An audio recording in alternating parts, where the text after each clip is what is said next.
Good morning बच्चों। आज हम लोग बहादुर जो जिनका लेखक अमरकांत है वो आज हम लोग पढ़ने वाले हैं, उसका सारांश और ऑब्जेक्टिव देखने वाले हैं। तो उसमें देखते हैं कि क्या इसका सारांश है और इसका क्या ऑब्जेक्टिव है।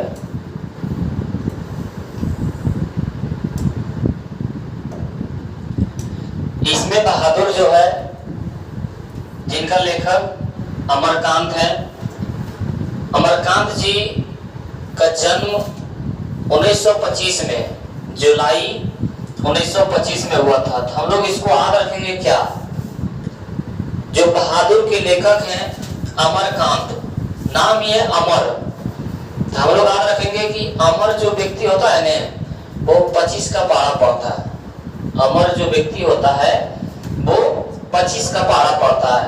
तो हम लोग याद रखेंगे कि जो अमर व्यक्ति है वो 25 का पारा पढ़ता है। तो बोल देगा कि जो बहादुर है उनके जो लेखक है अमरकांत, उनका जन्म कब हुआ था, तो 1925 ईस्वी में। कब हुआ था उनका जन्म? 1925 ईस्वी में, जुलाई 1925 ईस्वी में। तो बोल देगा कि अमरकांत का जन्म कब हुआ था। तो हम लोग याद रखेंगे कि अमर व्यक्तियों का, जो अमर व्यक्ति होता है वो 25 का पारा पढ़ता है। तो इस तरह से हम लोग याद रखेंगे कि अमरकांत का जन्म 1925 ईस्वी में हुआ था, जुलाई 1925। फिर बोल रहा है कि 1946 में इंटरमीडिएट, मतलब 12वीं वे 1946 में कर चुके थे। तो हम लोग बोलेंगे, क्वेश्चन पूछेगा कि अमरकांत जी इंटरमीडिएट कब हुए थे। तो हम लोग बोलेंगे 1946 को। कब हुए थे, मतलब इंटर की परीक्षा कब दिए थे, तो 1946 में। उसके बाद आगे बोल रहा है कि 1947 में इलाहाबाद विश्वविद्यालय से बीएड कर लिए थे। 1946 में इसका क्या था, इंटरमीडिएट था। और 1947 में एक साल के बाद ये कौन विश्वविद्यालय से, इलाहाबाद विश्वविद्यालय से बीएड किए थे। इलाहाबाद विश्वविद्यालय से बीएड कर लिए थे। तो क्वेश्चन पूछेगा कि जो अमरकांत जी हैं किस विश्वविद्यालय से बीएड किए थे, तो इलाहाबाद विश्वविद्यालय से। किस विश्वविद्यालय से बीएड किए थे? इलाहाबाद विश्वविद्यालय से। कब किए थे, तो 1947 में, जब हमारा देश आजाद हो रहा था। तो वही बोला 1947 को अमरकांत जी ने क्या किए थे, बीएड किए थे इलाहाबाद विश्वविद्यालय से, बीएड किए थे। आगे बोल रहे हैं कि अखिल भारतीय कहानी प्रतियोगिता में उनकी कहानी जो है डिप्टी कलेक्टरी, क्या है ये जो डिप्टी कलेक्टरी है, डिप्टी कलेक्टरी को पुरस्कार मिला था। कब? अखिल भारतीय कहानी प्रतियोगिता में। तो बोल देगा कि अमरकांत जी को अखिल भारतीय कहानी प्रतियोगिता में किस कहानी में उसको पुरस्कार मिला था, तो डिप्टी कलेक्टरी में। किसमें मिला था? डिप्टी कलेक्टरी में। तो हमारा रखेंगे अखिल भारतीय जो होता है, अखिल भारतीय कहानी प्रतियोगिता में किस कहानी में अमरकांत को, क्या है, अमरकांत जी को पुरस्कार मिला था। तो हम लोग याद रखेंगे डिप्टी कलेक्टरी को। किस कहानी में पुरस्कार मिला था उनको, तो डिप्टी कलेक्टरी में उनको पुरस्कार दिया गया था।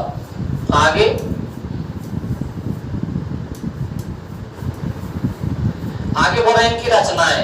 इनकी रचनाएं क्या है, इनकी रचनाएं बोल रहा है कि प्रमुख रचनाएं थे जिंदगी और जोंक। जिंदगी और जोंक बोलेगा कि इनकी रचनाएं हैं, तो हम लोग याद रखेंगे अमरकांत जी का है। जिंदगी और जोंक इनकी रचनाएं हैं, अमरकांत जी का है। फिर बोल रहा है कि देश के लोग, देश के लोग भी किनके द्वारा लिखे गए हैं, तो अमरकांत जी द्वारा। मौत का नगर, मौत का नगर भी इन्हीं का है, मौत का नगर, मित्र मिलन, फिर कुहासा, फिर सूखा पत्र, सूखा पत्ता, आकाश पक्षी, काले उजले दिन, सुख जीवी और ग्राम सेविका, ये किनके द्वारा लिखा गया है, अमरकांत जी द्वारा लिखे गए हैं।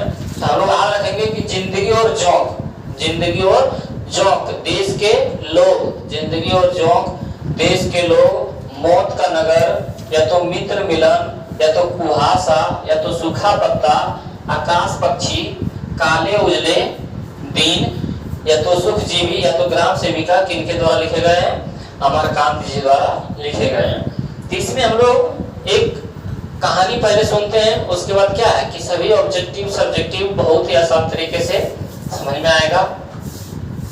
ये जो लेखक हैं हमारे अमरकांत जी, लेखक जो हैं अमरकांत जी, ये होता क्या है कि एक कहानी है जिसमें एक बहादुर, जिसमें कौन है बहादुर जो है स्टार्ट होता है कि बहादुर के पिताजी जो है युद्ध में मारे गए थे। ऑब्जेक्टिव में पूछा जाएगा कि बहादुर के पिताजी कैसे मारे गए हैं, तो हम लोग बोलेंगे युद्ध में मारे गए हैं। तो बहादुर और उनकी माँ गांव में रहते थे। कहाँ पे? तो बिहार और नेपाल के बॉर्डर के आसपास में। तो बोलेगा कि बहादुर कहाँ के रहने वाले हैं, तो नेपाल के, या तो बिहार और नेपाल के बॉर्डर पे। तो हम लोग बोलेंगे कि बहादुर कहाँ के रहने वाले थे, तो नेपाल के। और बहादुर के पिता कैसे मारे गए, तो युद्ध में मारे गए थे।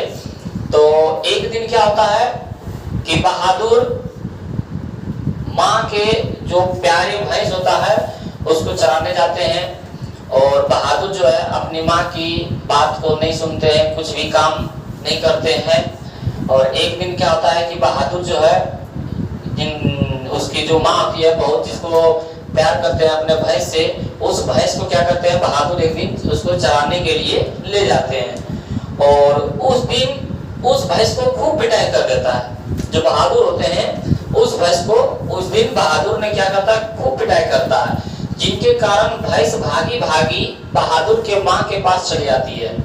तो यहाँ से ऑब्जेक्टिव पूछेगा कि भैंस भागते हुए किसके पास चले आई, तो हम लोग बोलेंगे कि माँ के पास, या तो बहादुर के माँ के पास। यहाँ से आया। और जब भैंस भागते हुए लेखक के बहादुर के माँ के पास चली आई, तो बहादुर की माँ जो है उनकी मार की काल्पनिक अनुमान लगाकर बहादुर को भी पिटाई कर दिया। तो हम लोग क्या बोलेंगे कि माँ बहादुर को क्यों पीटा है, तो पहला क्या है कि बहादुर माँ की बातों को नहीं मानता था, और दूसरा कारण क्या है कि जो माँ का सबसे प्यारा भैंस था उसको पिटाई कर दिया था। इसी कारण माँ बहादुर को पीटा था। इसके कारण क्या हुआ कि बहादुर 2 रुपए पैसे लेके घर से भाग गए, 2 रुपए पैसे लेके घर से भाग गए और गोरखपुर पहुंच गए। अपने नेपाल से कहाँ पहुंच गए, गोरखपुर बाजार था वहीं पे पहुंच गए। और वहां पे क्या हुआ था, लेखक कौन कौन थे, लेखक थे, लेखक है, लेखक के साला जी हैं, लेखक है, क्या है, लेखक है, और लेखक के साला है, लेखक के साला जी हैं। और फिर उनके एक पुत्र था जिनका नाम किशोर था, उनका एक पुत्र, लेखक के जो पुत्र है उनका नाम किशोर था, और उनकी पत्नी जो है उनका नाम निर्मला था। क्या था, निर्मला। ये चारों उसी मार्केट में था। और निर्मला भी नौकर रखने के लिए जिद पकड़ लिया था, क्योंकि निर्मला के जो भी रिश्तेदार थे सभी के यहाँ नौकर थे। और नौकर रहने के कारण निर्मला कहीं जाती थी किसी रिश्तेदार के यहाँ, तो नौकर होने के कारण वहां पे क्या खुशी होता था, क्या आनंद आता था, वो इसको बहुत चोट लगता था कि हमारे घर में भी नौकर होता था, हम भी क्या है आराम से सुख से रहते और सब काम नौकर ही करता। जिनके कारण निर्मला भी अपने पति लेखक से, मतलब अमरकांत जी से नौकर रखने के लिए जिद पकड़ लिया कि नौकर रखना बहुत जरूरी है। जिनके कारण उनके साले साहब ने देखा कि एक लड़का जो है बहादुर, वो बाजार में भटक रहे थे। तो यहाँ से क्वेश्चन आएगा कि लेखक के घर में बहादुर को किसने लाया था, तो लेखक के साला ने। किसने लाए थे, तो लेखक के साला जी ने लाए थे। तो ये पूछेगा कि लेखक बहादुर को पहली बार किस तरह देखा, लेखक जो है बहादुर को पहली बार किस तरह देखा था, उसका किस तरह मतलब रंग रूप था, तो बोलेंगे हम लोग कि बहादुर का रंग गौरा, मुंह चपटा था। बहादुर का रंग गौरा था, मुंह चपटा था, और आधी बाकी कमीज पहना था, और पैंट भी आधा पहना हुआ था। आधा पैंट, हाफ पैंट होता है जो आधी बाकी नेकर वाली, और सफेद कमीज पहना हुआ था, और अस्कार्डो की तरह जो रुमाल होता है घुमा के जो बांध लेता है गले में, उसी तरह स्कार्टो की तरह क्या था, बांधा हुआ था। और वो बालक कितना साल के था, तो लगभग 12 से 13 साल का था। कितना साल के था, 12 से 13 साल का वो लड़का था बहादुर। तो यहाँ से पूछेगा कि बहादुर कितने उम्र के थे, तो 12 से 13 साल का, 12 से 13 वर्ष का उम्र था उसका। और रंग उसका कैसा था, गोरा था। मुंह कैसा था, चपटा था। और आधी बाकी आधी नेकर वाली कमीज पहने थे। और पैर में, जो पैर में पहने हुए थे, वो भूरा रंग का एक जूता भी पहना हुआ था। तो क्वेश्चन पूछेगा कि बहादुर का परिचय दें, हम लोग क्या बोलेंगे कि बहादुर 12 से 13 वर्ष का एक लड़का था और आधी बाकी कमीज और नेकर पहने हुए थे, सफेद नेकर पहने हुए थे। और क्या बोलेंगे कि गले में स्कार्टो की तरह रुमाल बंधे हुए थे और पैर में भूरे रंग का एक जूता पहना हुआ था। इतना पहली बार जब देखा लेखक बहादुर को, तब ये बात है। और बहादुर का पूरा नाम क्या है, पूछेगा कि बहादुर का पूरा नाम, तो दिल बहादुर। क्या था, दिल बहादुर। जब लेखक की पत्नी निर्मला पूछती है कि तुम्हारा नाम क्या हुआ है, तो उसने पूछा कि दिल बहादुर। लेकिन निर्मला क्या करते हैं कि दिल बहादुर के नाम से जो आगे वाला दिल शब्द है, वो दिल शब्द को उड़ा देता है। दिल शब्द को क्या करता है, दिल बहादुर। उसका पूरा नाम क्या था, दिल बहादुर था। लेकिन ये जो दिल है नाम, ये क्या करता है, निर्मला जो है दिल बहादुर के नाम से दिल शब्द को हटा देता है। तो क्वेश्चन आएगा ऑब्जेक्टिव में कि दिल बहादुर से दिल शब्द को किसने उड़ा दिया, तो लेखक के पत्नी या तो निर्मला ने, लेखक के पत्नी या तो निर्मला ने, हम लोग यहाँ से बोल सकते हैं। आगे बोलेंगे हम लोग, यहाँ से क्या होता है कि ये जो बहादुर होता है, ये बहादुर होता है लेखक के घर चले जाते हैं नौकर के रूप में। क्या है, नौकर के रूप में लेखक के घर चले जाते हैं। और वहां पे जाने के बाद आराम से उनका काम धाम जो भी होता है सब कुछ करता है। और वहां के लोगों ने भी क्या आराम से रहने लगे थे। और होता क्या है कि कोई भी व्यक्ति किसी के घर पहली बार जाता है तो उसके साथ अच्छा व्यवहार करता है, अच्छा बोलीचाल करता है, जिनके कारण लेखक भी क्या है, बहादुर को अपने परिवार का एक सदस्य मान लिया था कि ये हमारा ही घर का है, जिनके कारण अच्छे तरह से रहने लगे थे। लेकिन क्या हुआ था, दिन बीतते गया। आगे चल के क्या हुआ कि इनके जो बेटा था, एक ही लेखक के एक ही बेटे थे, जो जिसका नाम किशोर था, जिनका नाम किशोर था। एक दिन क्या हुआ कि किशोर अपने साइकिल को साफ करने के लिए बहादुर को बोला था कि बहादुर तुम मेरे साइकिल को साफ कर देना, जिनके कारण वो किसी काम में बिजी होने के कारण उनके साइकिल को साफ नहीं कर पाए थे, या तो कुछ गंदा हो गया, कुछ गंदा लग गया था, जिनके कारण उस दिन उसको गाली गलौज किया था, मारपीट भी किया था उसके साथ। तो यहाँ से जिनके कारण गाली गलौज क्या बोला था कि सुअर का बच्चा। ये किशोर जो है, लेखक के जो बेटा किशोर जो है, ये बहादुर को क्या बोला, सुअर का बच्चा। तो ऑब्जेक्टिव में क्वेश्चन आएगा कि सुअर का बच्चा बहादुर को किसने बोला, तो किशोर ने। किसने बोला, किशोर ने। तो हम लोग आगे रखेंगे कि सुअर का बच्चा बहादुर को किसने कहा, तो लेखक के पुत्र जो थे वो किशोर थे, किशोर ही बोले थे। यहाँ से आगे, यहाँ से मारपीट होने के बाद भी, गाली गलौज उसको करने के बाद भी बहादुर एक शब्द भी नहीं बोला। क्यों, क्योंकि वह हंसमुख स्वभाव के था।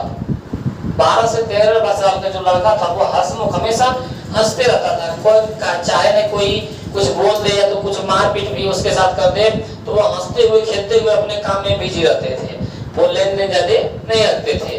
तो वे क्या करते हैं कि इनके साथ जब गाली गलौज मारपीट करने लगे थे, तो ये जो बहादुर क्या है, कोने में जाके चुपचाप से बैठ जाते हैं, एक कोने में जाके चुपचाप से बैठ जाते हैं। तो यहाँ से ऑब्जेक्टिव आएगा कि जब किशोर जो है बहादुर को, जब सुअर का बच्चा ये तो डांट डपट किया, तो उसके बाद बहादुर कहाँ जाके बैठ गए थे, तो घर के एक कोने में जाके बैठ गए थे।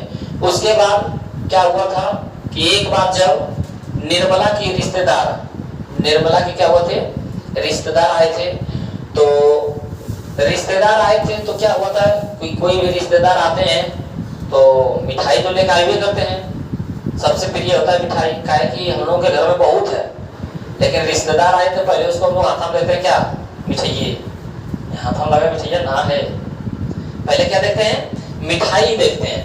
मिठाई है तो झोला भी डोरे को, व्यक्तिगत बेगम लड़की वगैरह तब कोई दिक्कत ना है, पानी लाओ पानी, और नहीं देखे हाथ में झोली मिठाई वाला वो वाले आप लोग बचते जाके। तो क्या हुआ था कि जो निर्मला के रिश्तेदार थे वो बहुत ही कंजूस थे, मिठाई नहीं ले पाए थे, जिनके कारण जब आए थे और जब जाने वाले थे तो उसने सोचा कि मिठाई के बदले कुछ पैसा ही दिया जाए, लेकिन पैसा भी दे तो बहुत होगा। तो उसने एक प्रपंच रचा, कि इससे बचा कैसे जाए। तो उसने चोरी का आरोप इल्जाम लगा दिया कि लो मिठाइया तो नहीं लाए, लेकिन हम सोचे बचपन के पैसे दे देंगे, लेकिन किसी ने मेरा पैसे चुरा लिया। तो इसका आरोप किस पर लगाया जाए? तो इसका आरोप बहादुर पर लगाया जाए। प्रपंच रच रहा था किसने? निर्मला के जो रिश्तेदार आए थे उसने। तो सोचा कि किस पर इसका इल्जाम लगाया जाए, तो सोचा कि क्यों ना बहादुर पर ही लगाया जाए। क्यों? क्योंकि घर के लोग भी बहादुर पर मान लेंगे कि सच्चे में बहादुर चोरी किया हुआ। क्यों? क्योंकि बहादुर जो है लेखक का नौकर था। बहादुर जो है लेखक का नौकर था। सभी लोग आसानी से मान भी लेगा कि शायद नौकर है, चुरा भी सकता है, शायद नौकर है, चुरा भी सकता है। तो जो निर्मला के रिश्तेदार थे वो क्या प्रपंच रचा कि बहादुर पर पैसे की चोरी का इल्जाम लगाया जाए। बहादुर पर पैसे का चोरी का इल्जाम लगाया जाए। तो कितने रुपए के इल्जाम लगाए थे? तो हम लोग याद रखेंगे 11 रुपए का। कितने रुपए का इल्जाम लगाए थे? 11 रुपए का चोरी का इल्जाम लगाए थे पैसे पर। किस पर? बहादुर पर, कि बहादुर नहीं क्या किए थे? पैसे चुराए थे। तो यहाँ से ऑब्जेक्टिव पूछेगा कि निर्मला के रिश्तेदार ने कितने रुपए का चोरी का इल्जाम लगाया? तो 11 रुपए का। कितने रुपए का? 11 रुपए का। तो लेकिन बहादुर चुराए नहीं थे, लेकिन उसमें मतलब प्रपंच रचा गया था, जिनके कारण जब लेखक आए घर तो ये सब बात सुन के बहादुर के साथ लेखक ने भी क्या किए थे? मारपीट और गाली गलौज किए थे।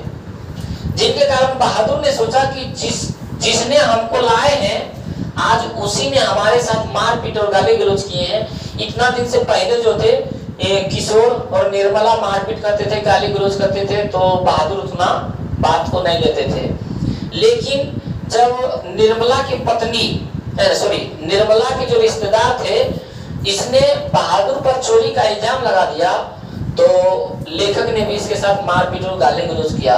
होता क्या है कि जो काम हम लोग नहीं किए रहते हैं और यदि वो बातें झूठे का इल्जाम लगा दिया जाता है तो बहुत से दुख होता है कि ये मैंने काम भी नहीं किए हैं और हमारे पर झूठा आरोप लगा रहा है और उसके साथ साथ मेरे साथ मारपीट और गाली गलौज भी कर रहा है। तो ये गलत बात है।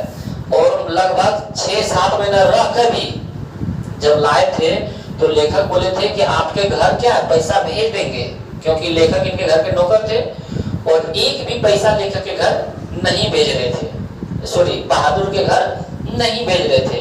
जिनके कारण बहादुर ने सोचा कि चोरी भी नहीं की है, मारपीट भी हमारे साथ कर रहा है, तो बहुत उसको दुख हुआ था, मन को उसको बहुत ठेस पहुंचा था। तो क्या हुआ था इसी तरह मतलब बहुत से जिस दिन से मतलब लेखक के रिश्तेदार निर्मला के रिश्तेदार ने उस पर चोरी का झूठा इल्जाम लगाया, उस दिन से बहादुर क्या है उदास रहने लगा। उनके मन को बहुत से दुख हुआ, क्योंकि लेखक के नौकर जो बहादुर है उनका कहना था कि जहाँ पे मेरा इज्जत नहीं वहां रहना बेकार है, जहाँ पे मेरा मान प्रतिष्ठा नहीं वहां पे रहना मेरा बेकार है। तो उसी तरह क्या हुआ था एक दिन क्या हुआ था कि जो निर्मला थी ना खाना बनाते थे और सभी लोगों को खिलाते थे, और जो घर का काम होता था सब कुछ काम है, या तो बर्तन साफ करना है या तो कपड़े साफ करना है, जो भी काम होता था वो बहादुर करते थे। तो जो निर्मला के पड़ोसन थी वो बोलती थी कि देखो मेरे घर के जो नौकर है वो खुद बना के खाता है, नौकर होकर उसको हम खिलाएंगे। जिनके कारण निर्मला भी सोचा कि अब वो बहादुर खुद बना के खाएगा, बहादुर खुद बना के खाएगा। इतना दिन से तो ठीक चल रहा था उसके साथ, लेकिन समय बीतते गए उसके साथ। अब क्या हुआ कि अब निर्मला बोला बहादुर को तुम खुद खाना बना के खाना। जिनके कारण खाना तो बनता नहीं था, रोटी आधे बना रहा है, कच्चा है, फूलता नहीं था, या तो जला हुआ है, इसी तरह किसी तरह खा रहा था। एक दिन क्या हुआ था कि सिलपट्टा जो होता है ना पीसने वाला, वो लेके आ रहे थे और हाथ से छूट गया, और हाथ से छूटने के बाद क्या होता है, गिर गया, टूट गया, गिर गया और टूट गया। तो बहादुर ने सोचा कि जब हम कोई गलती नहीं करते हैं, कोई चोरी नहीं करते हैं, तब हमारे साथ इतना मारपीट और गाली गलौज करता है, तो आज तो हमारे हाथ से सिलपट्टा टूट गया, आज हमको क्या है, आज हमको बहुत मार पड़ेगा। जिनके कारण ये सोच के उनके हाथ से जो सिलपट्टा टूट गया है, जिनको हम लोग अपने भाषा में बोलते हैं लोढ़ी और पाटी, जो टूट गया है, तो उसने सोचा कि आज हमको मार बहुत पड़ेगा, डांट भी बहुत पड़ेगा। और पहले से क्या था कि निर्मला के जो रिश्तेदार थे वो भी चोरी के इल्जाम लगाए, जिनके कारण उनके मन को ठेस पहुंचा, उदास रहने लगा। यही दो कारण से लेखक अभी घर छोड़कर चला गया, कुछ लेके नहीं गया, एक सामान भी या तो एक पैसा भी लेके नहीं गया। क्या हुए थे, मतलब उस सिलपट्टा टूटने के कारण और जो निर्मला के रिश्तेदार थे चोरी के आरोप लगाने के कारण ये क्या हुए थे, उनके घर छोड़ के चले गए थे। बाद में क्या हुआ था कि निर्मला के जो रिश्तेदार थे ना, वो बोल रहे थे हम इसको क्या कर रहे थे, इसको आजमा रहे थे, इस पर हम देख रहे थे कि इसका क्या होता है। मतलब झूठे चोरी का आरोप लगा दिया था, सोच रहा था कि हम देखते हैं कि इसके साथ कैसा मतलब व्यवहार करता है। सोचो कि किसी के साथ तुम चोरी का आरोप इल्जाम लगा देगा, उसके साथ मारपीट और गाली गलौज करेगा, तब तुम बोलेगा कि इसके साथ देख रहे थे कि इसके साथ कैसा व्यवहार होता है, तो सोचो उसके मन पे कितना बुरा प्रभाव पड़ेगा। कि हमारे पर ऐसा होता है कि थोड़ा बहुत मजाक कर लेता है, वो अलग बात है। तो जिनके कारण उसको क्या हुआ था, मन में ठेस पहुंचा, और सिलपट्टा टूटने के कारण और चोरी का इल्जाम लगाने के कारण ये दोनों से सोच के वो घर से निकल पड़े। वो कहाँ, लेखक के घर भी नहीं रहा, लेखक के घर से भी निकल पड़ा। उसके बाद जब निर्मला को पता चलता है कि लेखक के जो नौकर थे बहादुर, वो हमारे घर छोड़ के चले गए, तो उनको बहुत ही अफसोस हुआ। पहला कारण यह था कि उनके रिश्तेदार ने उस पर झूठी चोरी का इल्जाम लगा दिया था, और दूसरा कारण था कि निर्मला सोचती है कि लेखक बहादुर जब गया था तो हमको बोल के क्यों नहीं गया। ये दो कारण उनको बहुत ही दुख हुआ। तो सब्जेक्टिव में क्वेश्चन आएगा कि निर्मला किस बात पर अफसोस किया था, तो निर्मला को लगा कि जो मेरे रिश्तेदार ने उन पर झूठी चोरी का इल्जाम लगाया, और दूसरा कारण कि बहादुर गया था उनको बोल के क्यों नहीं गया। ये दो कारण से क्या हुए, निर्मला को बहुत ही अफसोस हुआ। ये उसका क्या था, बहादुर कहानी का एक कहानी था। और इतना यदि समझ में आ गए तो ऑब्जेक्टिव और सब्जेक्टिव बहुत ही आसान तरीका से बन जाएगा। देखते हैं हम लोग इसका सब्जेक्टिव क्या पूछा गया है और इसका ऑब्जेक्टिव क्या पूछा है।